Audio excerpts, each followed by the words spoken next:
피터팬 제9장 네버버드. 피터가 완전히 혼자 남기 전에 들은 마지막 소리는요. 인어들이 하나씩 바다 아래 그들의 고요한 침실로 물러가는 소리였답니다. 그는 그들의 문이 닫히는 소리를 듣기에는 너무나 멀리 떨어져 있었어요.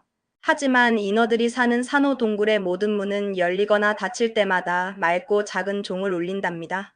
마치 지상의 모든 으리으리한 집들에서처럼요. 그리고 피터는 그 멀리서도 그 종소리를 아주 선명하게 들을 수 있었어요.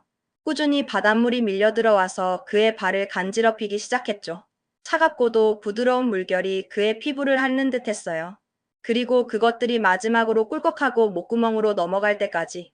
그러니까 그가 완전히 물에 잠기기 전까지 시간을 보내기 위해 그는 석호 위에 떠 있는 유일한 것을 멍하니 바라봤답니다. 그는 처음에는 그것이 그저 떠다니는 종이 조각이라고 생각했어요. 아마도 하늘을 가로지르던 연의 일부가 떨어져 나온 것이겠거니 했죠. 그 종이 조각이 해안까지 떠내려가는데 얼마나 많은 시간이 걸릴까 하고 그는 알 수 없는 궁금증에 잠겨 있었어요. 곧 그는 그 이상한 물체가 분명히 어떤 명확한 목적을 가지고 이 석호 위에 존재한다는 것을 깨달았어요. 왜냐하면 그것이 조류의 거센 흐름과 끈질기게 싸우고 있었고 때로는 그 조류를 이기기도 했거든요. 그리고 그 물체가 조류를 이길 때마다 늘 약하고 힘없는 쪽에 깊은 동정심을 느끼는 피터는 자신도 모르게 박수를 치지 않을 수 없었어요. 정말 용감한 종이 조각이구나 하고 그는 속으로 감탄했죠. 하지만 사실 그것은 단순한 종이 조각이 아니었답니다. 그것은 다름 아닌 네버버드였어요.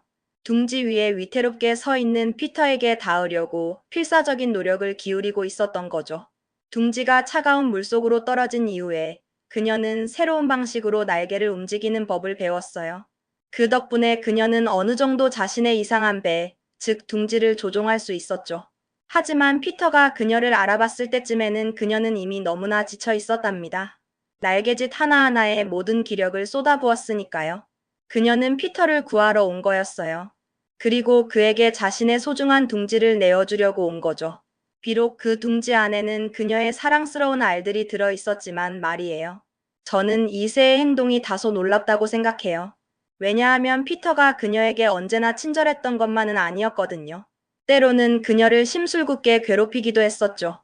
아마도 달링 부인이나 다른 모든 사람들처럼 그녀도 피터가 그의 첫 번째 이빨을 모두 가지게 되었을 때 그의 해맑은 미소에 마음이 녹아내렸던 건 아닐까 하고 저는 그저 짐작할 수밖에 없네요. 그녀는 피터에게 자신이 왜 이 위험한 곳까지 왔는지 필사적으로 외쳤고 피터는 그녀에게 도대체 여기서 뭘 하고 있느냐고 소리쳤어요. 하지만 물론 그들 중 누구도 서로의 언어를 온전히 이해하지 못했죠. 환상적인 이야기들 속에서는 사람들이 새들과 마치 친구처럼 자유롭게 이야기를 나눌 수 있잖아요. 저는 잠시 동안 이 이야기가 그런 마법 같은 이야기라고 가정할 수 있기를. 그리고 피터가 네버버드에게 아주 지적으로 능숙하게 대답했다고 말할 수 있기를 진심으로 바라요. 하지만 진실이 가장 좋은 것이고 저는 여러분에게 정말로 일어난 일만을 솔직하게 이야기해 드리고 싶어요. 글쎄요, 그들은 서로의 말을 전혀 이해할 수 없었을 뿐만 아니라 그 순간 기본적인 예의마저 잊어버린 듯 했어요. 나는 내가 둥지 안으로 들어가기를 원해. 새가 가능한 한 천천히, 또박또박, 그리고 아주 분명하게 말하며 애타게 외쳤죠. 마치 피터가 자신의 말을 알아듣기라도 바라는 듯이요. 그러면 너는 안전하게 해안으로 떠내려갈 수 있어. 하지만 나는 지금 너무너무 피곤해서 그것을 더 가까이 가져갈 수 없어. 그러니 너는 이리로 헤엄쳐 오려고 노력해야 해. 피터는 새의 말을 전혀 이해하지 못했기에 마치 못 알아듣는 아기처럼 무슨 소리를 꾀꾀거리는 거야?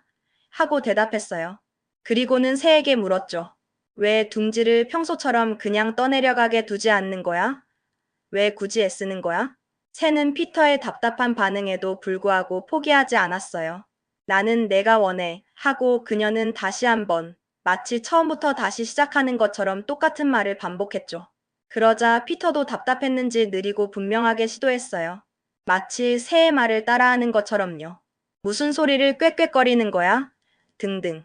결국 네버버드는 잔뜩 짜증이 났어요. 네버버드들은 원래 매우 성질이 급한 새들이거든요. 이 멍청한 꼬마 어치야.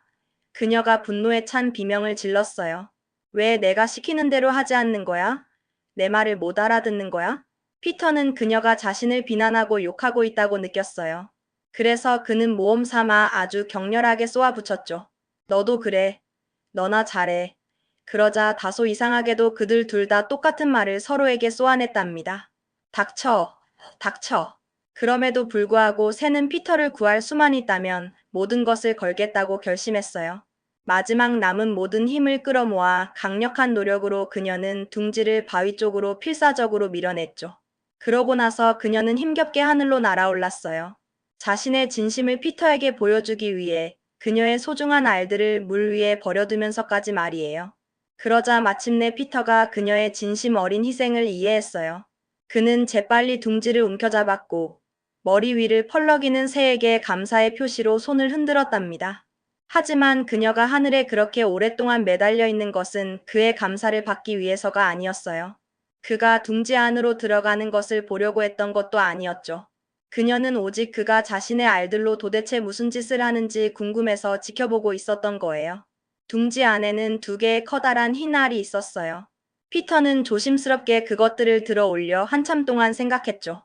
새는 차마 자신의 알들이 어떻게 될지, 마지막까지 보지 못하겠다고 생각했는지, 날개로 자신의 얼굴을 완전히 가렸어요. 하지만 그녀는 역시나 궁금함을 참지 못하고 깃털 사이로 살며시 엿보는 것을 포기할 수 없었답니다. 아, 제가 여러분에게 바위에 막대기가 하나 있었다는 것을 말씀드렸는지 잊어버렸네요. 아주 오래전 어떤 해적들이 묻힌 보물의 위치를 표시하기 위해 거기에 박아둔 것이었죠. 아이들은 언젠가 그 반짝이는 보물 더미를 우연히 발견했었고 가끔 장난기가 발동할 때면 모이도르 금화, 찬란한 다이아몬드, 아름다운 진주, 그리고 판레알 은화한 무더기를 갈매기들에게 마치 소나기처럼 던지곤 했어요. 갈매기들은 그것들을 먹이로 착각하고 맹렬하게 덤벼들었다가 자신들에게 행해진 비열한 장난에 분노하며 씩씩거리고 날아가 버리곤 했답니다. 그 막대기는 여전히 그 자리에 굳건히 서 있었고 그 위에는 스타키 선장이 자신의 모자를 걸어두었었어요. 그것은 넓은 챙이 달린 깊고 튼튼한 방수포 모자였죠. 피터는 이 모자 안에 소중한 알들을 조심스럽게 넣고 그것을 석호 위에 부드럽게 놓았어요. 모자는 마치 작은 배처럼 물 위를 아주 아름답게 떠다녔답니다. 네버 버드는 즉시 피터가 무엇을 하려는지 정확히 알아차렸고 그에 대한 그녀의 깊은 감탄을 온몸으로 비명으로 질렀어요. 그리고 피터 역시 그녀의 영리함과 자신의 기발함에 대한 동의를 자랑스럽게 외쳤죠. 그러고 나서 그는 알들이 실린 모자를 자신의 곁에 두고 둥지 안으로 조심스럽게 들어갔어요. 그리고 그 막대기를 돛대로 세웠고 자신의 셔츠를 벗어 도처럼 걸었답니다. 같은 순간 새는 모자 위로 사뿐히 펄럭이며 내려와 다시 한번 그녀의 알들 위에 아주 포근하게 앉았어요. 그녀는 한 방향으로 유유히 떠내려갔고 피터는 다른 방향으로 힘차게 실려갔는데 둘 다 서로를 향해 환호하며 기쁨을 표현했답니다. 물론 피터가 마침내 육지에 상륙했을 때 그는 새가 나중에 쉽게 찾을 수 있도록 자신의 작은 배를 해변의 눈에 띄는 곳에 대어두었죠. 하지만 그 모자는 너무나 큰 성공을 거두었기 때문에 네버버드는 결국 그 둥지를 버렸어요. 그 모자는 산산조각이 나 바다에 흩어질 때까지 유유히 떠다녔고 종종 스타키 선장은 석호 해안에 와서 많은 씁쓸한 감정을 느끼며 자신의 모자 위에 앉아 편안하게 떠있는 새를 바라보곤 했답니다. 우리가 그녀를 다시는 보지 못할 것이므로 여기서 한 가지 흥미로운 사실을 언급할 가치가 있을 것 같아요. 모든 네버버드들은 이제 그 모자 모양과 같은 둥지를 짓는다는 거예요. 어린 새들이 시원한 바람을 쐴 수 있는 넓은 챙이 있는 둥지를 말이죠. 피터가 지하의 집에 거의 웬디와 동시에 도착했을 때 기쁨은 정말이지 대단했어요. 웬디는 커다란 연에 의해 이리저리 실려왔었거든요.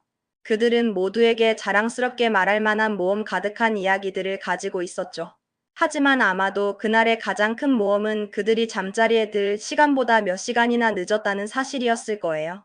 이것은 어린 소년들을 너무나 우쭐하게 만들어서 그들은 더 오래 깨어있기 위해 다양한 교활하고 영리한 일들을 벌였답니다. 예를 들어 갑자기 다쳤다고 붕대를 요구하는 것 같은 것들이었죠. 하지만 웬디는 그들 모두가 안전하고 건강하게 다시 집으로 돌아온 것을 진심으로 영광스럽게 여겼지만 그 시간의 늦음에 대해 충격을 금치 못했어요. 그래서 그녀는 잠자리에, 잠자리에 하고 외쳤는데 그 목소리에는 그들이 반드시 복종해야 하는 단호함이 실려 있었죠. 하지만 다음 날, 그녀는 언제 그랬냐는 듯 몹시 다정했고, 모두에게 미리 준비해둔 붕대를 나누어 주었어요. 그리고 소년들은 잠자리에 들 시간까지 절뚝거리며 돌아다니고, 팔을 삼각건에 매달고 신나게 놀았답니다. 그들의 작은 거짓말이 웬디의 따뜻한 배려로 아름다운 놀이로 변한 순간이었죠. 피터와 소년들은 그날 밤, 꿈속에서 또 다른 모험을 꿈꾸며 깊은 잠에 빠져들었을 거예요. 이 이야기는 그들의 끝나지 않는 모험의 한 조각에 불과하답니다. 네버랜드에서의 시간은 언제나 예측 불가능하고 마법 같으니까요. 작은 실수와 장난조차도 잊지 못할 추억으로 변하는 곳, 그곳이 바로 네버랜드의 매력이죠. 그리고 피터팬과 그의 친구들은 그런 네버랜드에서 매일매일 새로운 이야기를 만들어가고 있답니다. 그들의 이야기는 언제까지나 계속될 거예요.